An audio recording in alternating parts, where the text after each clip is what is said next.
मनुष्यों का ये स्वभाव होता है कि अगर उनके पास कोई कीमती वस्तु है तो वो उसका दिखावा बहुत करते हैं, है ना। हर किसी का ये स्वभाव होता है, हर कोई। अब कितनी मात्रा में दिखावा कर रहे वो निर्भर करता है। कोई बहुत ज्यादा करता है, कोई बहुत कम करता है। अब जैसे महिलाएं हैं, मान लीजिए अगर उन्होंने कोई सुंदर चूड़ी पहनी है या अंगूठी पहनी है तो उस दिन उनकी सारी बातें उनके हाथों से होगी।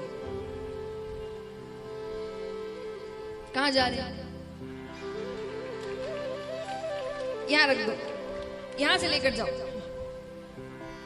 सारी बातें हाथों से होती है। या मान लो कोई सुंदर हार पहना है तो उसको बार बार ठीक करे,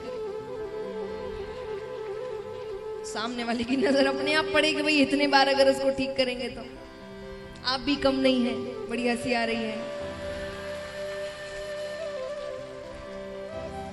उनको जेवरों का शौक है तो आपको घड़ियों का, अच्छे अच्छे फोन का शौक है।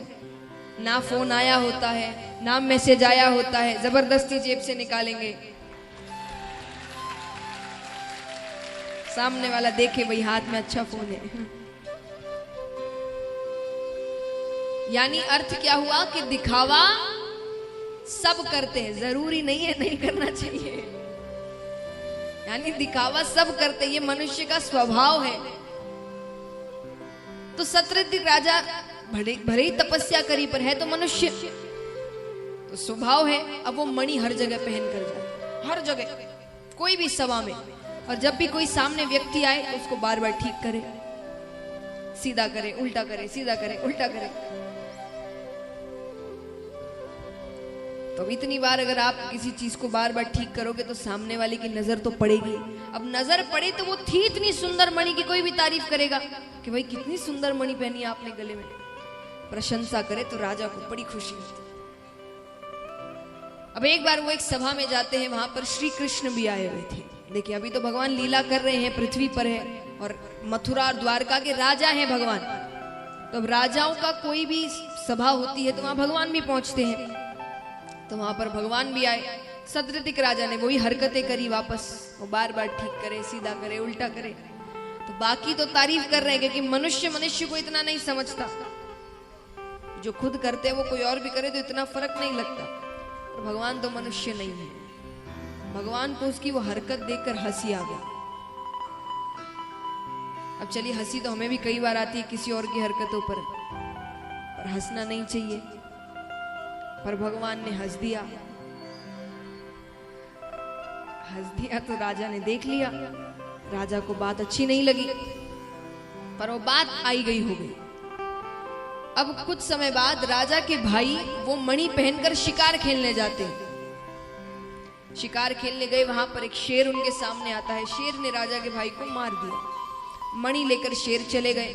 थोड़ी दूर जाते हैं, शेर एक रीछ से मिलते हैं। दोनों के बीच युद्ध होता है। रीछ ने शेर को मार दिया। अब वो रीछ मणि लेकर अपनी गुफा में जाकर उसने अपने बच्चों को खेलने के लिए दे दिए। अब राजा को बात पता चलती है। राजा आए, भाई का शरीर तो मिल गया पर मणि गायब है। अब किसके दिमाग में आएगा कि वो कहां दूर गुफा में जाकर वो मणि रखी है। आजू बाजू देखते हैं कहीं पड़ी हो तो नहीं मिलता। वापस अपने राज्य जाते हैं तो कई मित्र इत्यादि मिलने आते हैं। तो सबने पूछा भाई वो मणि कहाँ गई? बोले पता नहीं, लगता है चुरा ली होगी किसी ने, क्योंकि गिरी होती तो आसपास ही दिख गई होती, यानी कोई उठा के ले गया। कई ऐसे लोग मित्र आपके होंगे, मित्र नहीं कहूंगी, मित्र के नाम पर होंगे ऐसे आसपास आपके लोग, तो काम कुछ नहीं करेंगे पर दिखाएंगे बड़ा कि उनको चिंता बहुत है आपकी। तो उन मित्रों ने भी कहा कि किसी पर शक है। ऐसा नहीं कि वो शक बता दे तो वो उसके पास जाए कि हाँ भाई, नहीं, बस बातें बहुत है। तो किसी पे शक है, किसी ने कोई हरकत करी हो। तो ये सब सोच के राजा के मन में, हरकत किसने करी? हरकत तो एक ही ने करी थी। किसने करी थी? कृष्ण ने। तो उन्होंने कहा कि उसने तो तारीफ भी नहीं की और वो हंस भी रहा था मुझे देखकर। अब भगवान के दुश्मन कम नहीं है। उन्होंने कहा अरे उसी ने चुराई, वो तो है ही चोर। जाओ वृंदावन में, सबसे पूछो, हर कोई यही कहेगा कि वो चोर है, चोरियां करता था। अब वो राजा जहां भी जाए सबसे एक ही बात कहे कि अरे आपने वो मणि देखी थी ना मेरे गले में? बोले हाँ। बोले वो कृष्ण ने चुरा ली। बात भगवान तक पहुंचती है। भगवान ने कहा चलो, वृंदावन में चोरी करता था तो चोर नाम पड़ा था, यहाँ तो बिना चोरी के इल्जाम लग गया। तो उसको हटाने के लिए भगवान उस जंगल में जाते हैं, पता करते हैं कहाँ उनके भाई का शरीर पड़ा था। तो भगवान ने ध्यान दिया तो शरीर के पास से शेर के पैरों के निशान जा रहे हैं। भगवान उसके पीछे पीछे जाते हैं, वो निशान खत्म होते हैं तो रीछ के पैरों के निशान शुरू होते हैं। भगवान उसके पीछे पीछे जाते हैं, वो गुफा तक पहुंच गए। भगवान दूर से ही मणि चमक रही है। अच्छा, वो रीछ और कोई नहीं, जामवंत जी थे, श्री राम के साथ जो थे, तो जामवंत जी थे। तो ठाकुर जी आते हैं, जामवंत जी से कहा कि मुझे वो मणि चाहिए, आपको बदले में जो धन इत्यादि चाहिए होगा उसके बदले में दे दूंगा। रीछ ने कहा नहीं, ये मणि मेरे बच्चों को अच्छी लग गई है, उनका खिलौना है, मैं उनको दुखी नहीं कर सकता। अरे भगवान कहते वो कोई खेलने की वस्तु नहीं है, वो एक देवता की मणि है। रीछ ने कहा इतना ही है तो युद्ध करो और ले जाओ। दोनों के बीच युद्ध होता है, युद्ध यानी हाथों से, मल्ल युद्ध कहते हैं उसे। तो युद्ध होता है, बहुत समय तक युद्ध चलता है। अब जामवंत जी को बार बार लग रहा है कि ये मुझे मार सकता है, ये इतना शक्तिशाली है कि मुझे मार सकता है, लेकिन बार बार दाव पलट देता है। अब देखिए, युद्ध करना तो दोनों को आता है, तो भगवान ऐसा कोई दाव खेलते थे कि थोड़ा सा भगवान ने हाथ इधर उधर किया कि उसकी मृत्यु हो जाएगी, पर भगवान जानबूझ के कभी हाथ ऐसा करते कि उनका हाथ फिसल गया। तो समझ रहे थे जामवंत जी कि ये जानबूझ के अपने दाव पलट रहा है, ये मुझे मार सकता है। लेकिन जब ज्यादा समय हो जाता है तब भगवान ने धनुष उठाया, बाण खींचा, और बाण खींचते ही उनको साक्षात मर्यादा पुरुषोत्तम श्री राम के दर्शन। बोलिए श्री रामचंद्र भगवान की।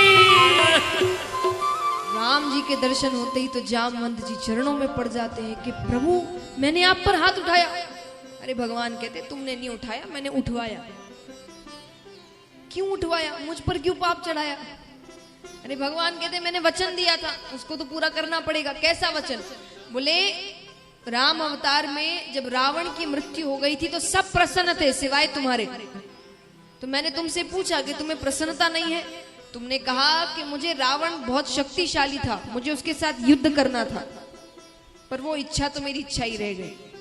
तब मैंने तुम्हें उस समय वचन दिया था कि मैं तुम्हें रावण से भी ज्यादा बलशाली पुरुष के साथ तुम्हारा युद्ध करवाऊं। तो मैंने वो तुम्हारा वचन पूरा किया।